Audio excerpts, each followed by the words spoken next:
Bibidyohan ko naman, boss. Ha? Bibidyohan ko na naman. Ito na mga kapatid, oh.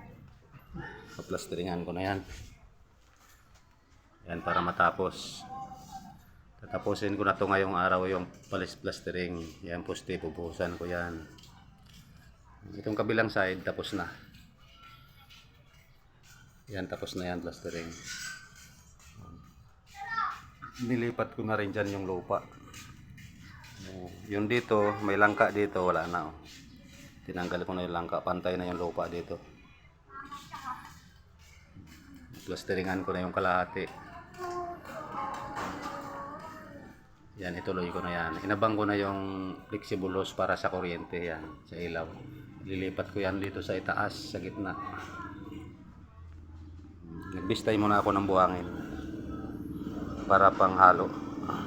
Bye bye mga kapatid, good morning.